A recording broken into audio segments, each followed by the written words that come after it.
A very good morning to everybody here. First of all, I would like to thank Dr. Nitin for inviting me to speak at this prestigious instruction course.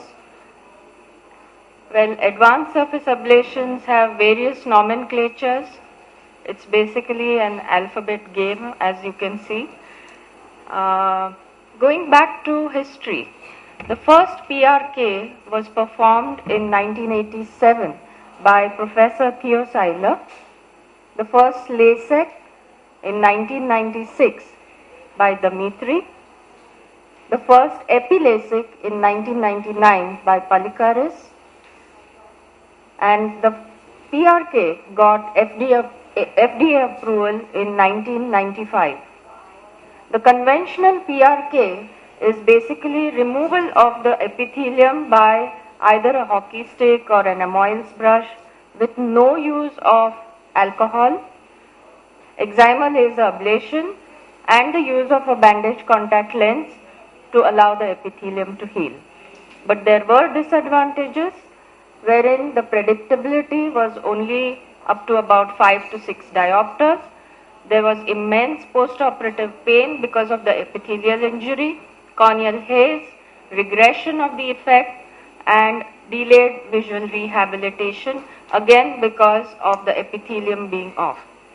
So PRK fell out in favor of, out of favor in relation to LASIK for quite some time. And if you go back on the history slide, you saw that from 1987 to 1996, which is almost 10 years, there wasn't much activity as far as PRK goes. So LASIK came in because of the disadvantages of PRK. It got FDA approval in 1999. LASIK, as we all know, it is more of an intrastromal incision that we make, and the ablation is in the deeper planes of the stroma. And because of the deeper plane that we go into, there is more of a risk of corneal ectasia, and there were also flap-induced aberrations. And so over a period of time, surface ablation started coming back in, and PRK got reinvented because of these problems like thin corneas, dry eyes. Patients who underwent LASIK had major problems. In PRK or surface ablations, the dryness is not so much, and also in those people involved in high contact sports, because we have seen that even with a trivial trauma to the eye following LASIK, the flap can get dislodged even years later. So if you look at thin cornea, if you take an example, you have a minus 10 diopters of myopia with a 500 micron of cornea. On any machine, usually any machine ablates about 12 to 15 microns per diopter. So if you take an average of say 13 microns, about 130 microns is ablated for a 10 diopters of ablation. You have a 100 micron flap more or less. So about 230 is what we will be taking care of. So 500 minus 230, which is 270 microns of residual corneal thickness. And whereas if we do a surface ablation, you get an extra about 40 microns to ablate, so you can treat about additional 2.5 to 3 diopters of correction. But mind you, while doing so, we have to take into consideration the K value, the keratometry readings, because for every diopter of ablation, you have a flattening of about 0.7. So if you are taking care of a 10 diopter of correction, you will have about 7 diopters of flattening on the K, or that is of the flat K. So if you have, for an example, if it is a 42 diopters of flat K that you have on this patient, you will be making it about 35 of flattening. So you cannot go ideally below 35 of flattening for any patient. So this is one consideration that you have to take into account when you are thinking of doing a surface ablation for patients with thinner corneas. Look at another example, a 540 micron cornea with an ablation of say 100 microns. 100 micron ablation translates into about 7 to 8 diopters of correction. In any surface ablation, 100 microns is what will be ablated and the residual is going to be 440. Whereas in LASIK, you have a 100 micron flap and a 100 micron of ablation, which is 540 minus 200, which is 340 microns. So there is a 33% more corneal tissue that you save with a surface ablation, and that is how there are less chances of ectasias. So the term advanced surface ablation was coined to explain the evolution in the surface ablation techniques from the earlier PRK days. It covers several techniques like PRK MMC, mitomycin C, Epipolis LASIK, that's EpiLASIK, LASEC, laser epithelial keratomileusis, and trans-PRK. All these several techniques are basically, they differ in the manner in which you remove the epithelium. The rest of the procedure, the ablation, the mitomycin C, bandage contact lens, everything remains the same. So I will just show some videos. This is the Amoyles brush which is used to remove the epithelium. It rotates like this onto the, you just place it in the center of the cornea. It has got a handle and this brush rotates and removes epithelium in a very nice, you can see a nice edge here. There are no tags and it beautifully removes the epithelium without any use of alcohol or anything.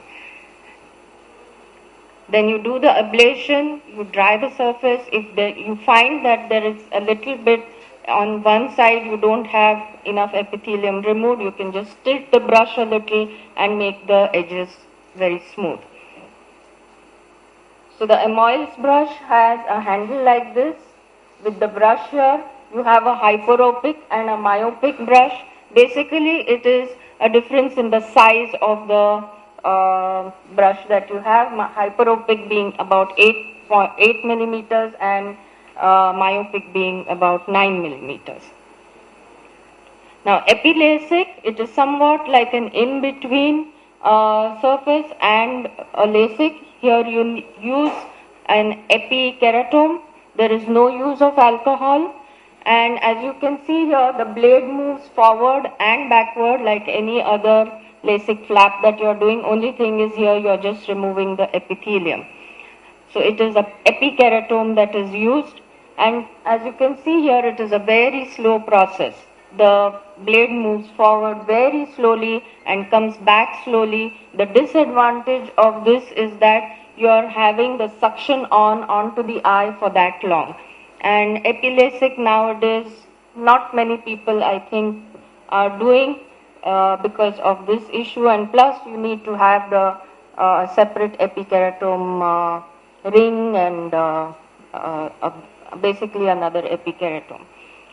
So this is how the epithelium is moved or shifted away from the ablation area. The ablation will be done just under the epithelium. And as you can see here, you can move the epithelium. Earlier days, the epithelium was put back. It was shifted, ablated, and put back. Nowadays, most of us don't really leave that epithelium. We remove it and put a bandage contact lens because the epithelium regenerates in about 24 to 72 hours. Another technique is PTK and PRK, wherein the laser itself will remove the epithelium. You feed about 50 microns of PTK treatment on your machine. It removes the epithelium and you can make out that you have removed the epithelium because the laser that fires is actually blue when it is firing on the epithelium. It starts becoming yellow. The beam starts becoming yellow when the epithelium has completely come off. And that's how you know that you have removed the epithelium completely. On the Schwind machine, that is the newer machine that they have an option of trans PRK where they just, I believe, just put that trans PRK option on, and it removes epithelium as well as does the ablation very fast. And the faster the procedure is being done, the less chances of post-operative pain, and the recovery is much faster. This is LASIK, where you use alcohol. You use 20% alcohol. You use a well like this. In the middle, you keep it in the center. You make sure that the alcohol doesn't spill on to the limbus so that you save the limbal stem cells. You leave it on for about 45 to 60 seconds and then remove it with this, any bud that you have. Make sure there's no spillage and then wash off the alcohol thoroughly. And you can see here that if you just nudge the epithelium a little bit, it comes off very beautifully with no tags, and you have a smooth removal of the epithelium with the help of alcohol. This is the procedure that I normally do. I use alcohol with a well, and it does very well. As you can see, the epithelium comes off well. There aren't any tags. You do the ablation, and even if you do have a few tags, you can always peel them off. The epithelium comes off wonderfully with 20% alcohol. You need to dilute an absolute alcohol to make it 20%. And then you use mitomycin C in the concentration of 0.02%. You can either use your Merosil sponge like this, or you even have corneal shields which are dipped in mitomycin C at 0.02% and placed on the cornea.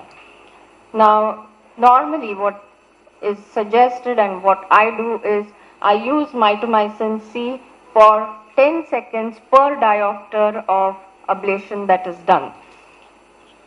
The reason being that mitomycin C, is being an antimetabolite, will drastically reduce the corneal haze that occurs following these surface ablations.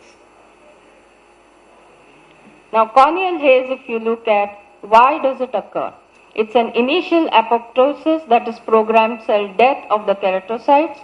Some keratocytes undergo transformation into myofibroblasts, which have contractile properties like any other wound healing that occurs, but the extracellular matrix is denser, and that is why it causes the haze. And higher the ablation, more the correction that you do, more the haze that you are going to get.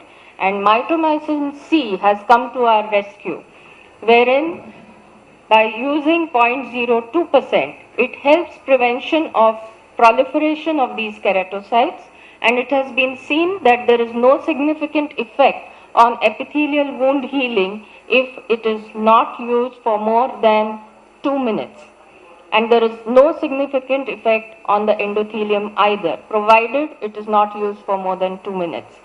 This time duration is very important. There have been studies, Viraj et al. Have shown that even an application of just 12 seconds is enough for an ablation of more than 70 microns for preventing haze. So they have compared the time duration and seen that up to 12 seconds is what is enough. But personally, I still follow the rule of 10 seconds per diopter of ablation.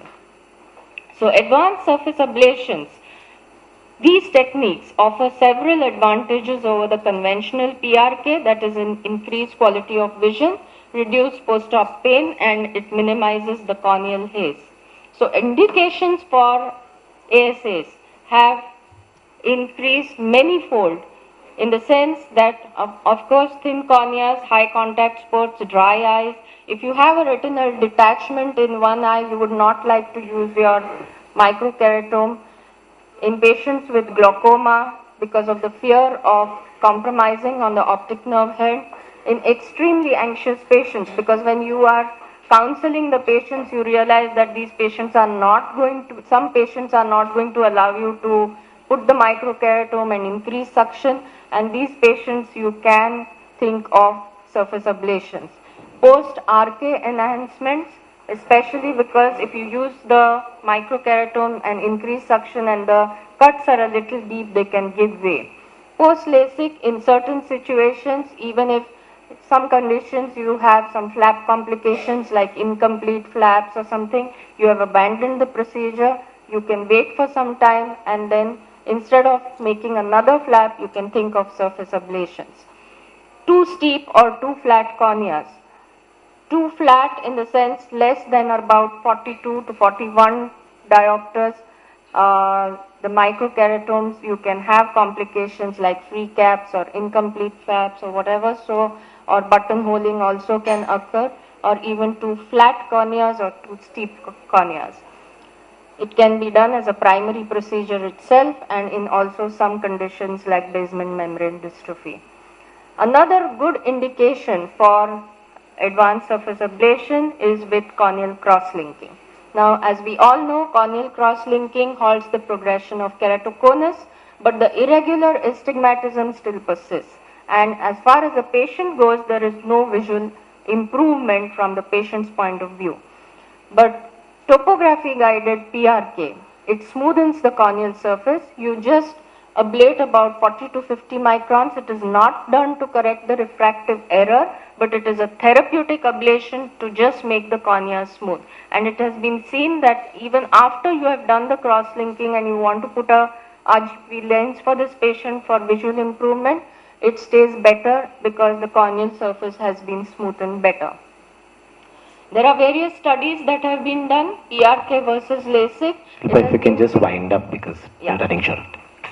There have been various studies showing that eventually after about 6 months there is no change as far as the visual outcomes go.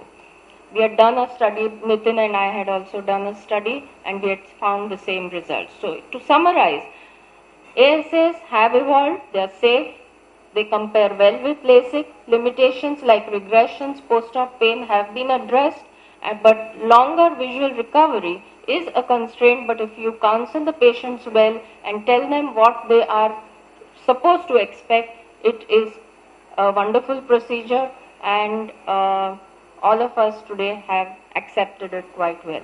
Thank you very much.